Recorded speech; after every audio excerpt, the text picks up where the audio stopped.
एक ब्रेकिंग खबर आपको बताने जा रहे हैं कि महाराष्ट्र के मैनपुरी की ये घटना है, जो घटना आपको चौंका देगी। ये घटना है कि गाँव की बिन ब्याही लड़कियाँ, जवान जवान लड़कियाँ जो है प्रेग्नेंट हो रही थी। वो किस वजह से प्रेग्नेंट हो रही थी इसका पता भी नहीं चल रहा था। तो ये कहानी की अब हम शुरुआत करते हैं कि ये कहानी है महाराष्ट्र के मैनपुरी की घटना है। मैनपुरी में एक गाँव है।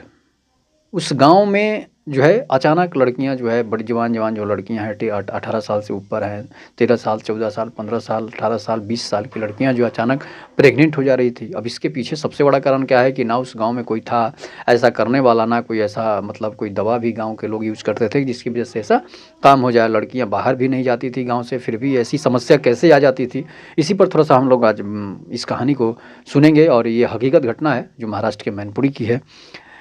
उसमें के बाद क्या होता है, मोनिका नाम की एक एसपी होती है, उसके पास ये खबर जाता है। सुहेलदेव नाम के एक शख्स है जो जिनकी बेटी जब प्रेग्नेंट होती है तो वो एसपी मोनिका के पास कंप्लेन लिखवाने के लिए जाते हैं। और जब कंप्लेन लिखवाते हैं तो एसपी कहती है कि चलिए बाबा, मैं आपके घर आऊँगी और आपके इसके बारे में पता करती हूँ। इसके बाद एसपी मोनिका जो है वो अपनी गाड़ी से नहीं जाती है, वो अपने सब सिपाहियों और अपने अधिकारियों के साथ नहीं जाती है। वो अपना एक अलग तरह से अलग अंदाज़ बनाकर जो है उस गांव में प्रवेश करती है।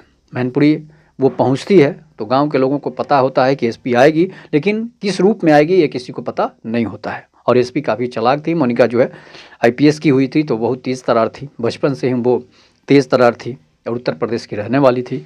और उसका ड्यूटी जो था महाराष्ट्र के मैनपुरी जो है वहाँ पर था, मैनपुरी में था।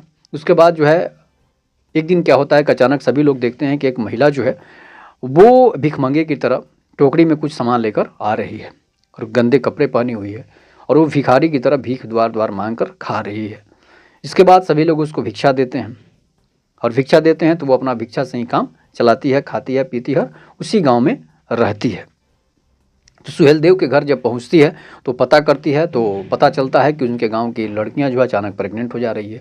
और इसके पीछे का कारण जानने के लिए उन्होंने अलग अलग तरीके अपनाते हैं, लेकिन पता नहीं चलता है। एक रात एसपी साहिबा जो है वो भिखमंगे की ड्रेस में थी, भिखारिन की ड्रेस में थी। और भिखारिन की ड्रेस में जब थी तो किसी को पता भी नहीं चलता था कि तो भीख मांगने वाली है, खाती है और चली जाती है। अब वो रात में अचानक आती थी और देखती थी, पता करती थी हर किसी के दरवाजे पर जाकर कि इसके घर तो कोई घटना नहीं हुई है, सभी लोग गांव के सोए रहते हैं।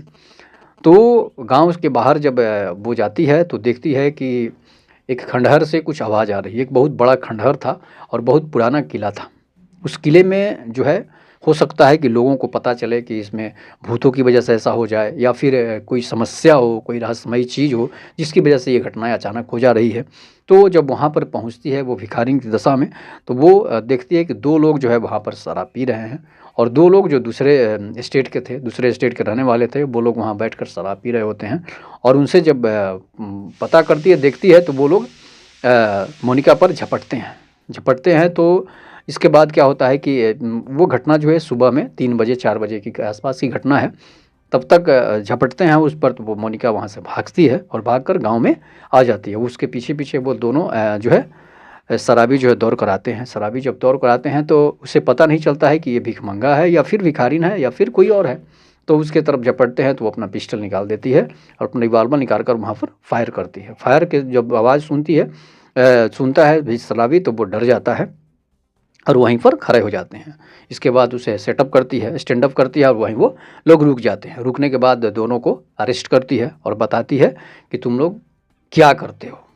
तब वो पहले तो आनाकानी करते हैं कि हम की लोग केवल शराबी हैं, शराब पीते हैं, दूसरे स्टेट से आए हुए हैं और यहीं पर रहते हैं। तो फिर ऐसी घटना कैसे हो जाती है कि गाँव की लड़कियाँ जो है सारी की सारी जवान लड़कियाँ जो वो प्रेग्नेंट हो जा रही होती है। तो उसके बाद जब उसे मारा पीटा जाता है, उसको सज़ा दी जाती है, तब वो गांव के सामने सभी लोगों के सामने कबूल करता है कि हम लोगों के पास एक ऐसा स्प्रे है जो किसी भी लड़की के चेहरे पर अगर मार देते हैं तो वो लड़की जो है बेहोश हो जाती है और उसके बाद हम लोग उसके साथ गलत काम करके छोड़ देते हैं। इसी तरह से सभी लोगों को, और वो जो स्प्रे था वो सिर्फ और सिर्फ 10 या 15 मिनट के लिए लोगों को बेहोश करता था। और इसी तरह जिसका दरवाज़ा खुला होता था गाँव के घर में ही लोग प्रवेश कर जाते थे। शराब पीने के बाद स्प्रे मारकर पूरे गांव घर के लोगों को जो है बेहोश कर देते थे और उनके घर की लड़कियों को ये लोग प्रेग्नेंट करके चले जाते थे। तो इस तरह की घटनाएं जो है महाराष्ट्र में होती थी। एसपी ने उसको गिरफ्तार किया, उसे सजा दिलाई, इस तब जाकर गांव के लोग जो है शांति और अमन चैन से जीने लगे। तो इस तरह की घटनाएं अगर किसी भी हाल में अगर होती है किसी गांव में, तो कोई गांव में अगर अनजान व्यक्ति आता है तो इस पर आपको ध्यान देने की ज़रूरत है, और नहीं तो फिर यही घटना हो सकती है। इसलिए कि चोर जो है, चोर का दिमाग शातिर होता है और शातिर लोग ऐसा काम करते हैं जिससे कि किसी को पता भी नहीं चलता है। इस तरह से सोच लीजिए कि मैनपुरी के पूरे गाँव की लड़कियों के साथ जो है दुर्व्यवहार कर चुका था। तो इस पर आप अपनी प्रतिक्रिया जरूर दीजिएगा। ये घटना है और इस घटना को, वीडियो को आप लोग ज़्यादा से ज़्यादा शेयर कीजिएगा, तभी जाकर सभी लोग जागरूक होंगे, नहीं तो इस तरह की घटनाएं होती रहेगी। तब तक के नमस्कार, जय हिंद, जय भारत, जय श्री राम।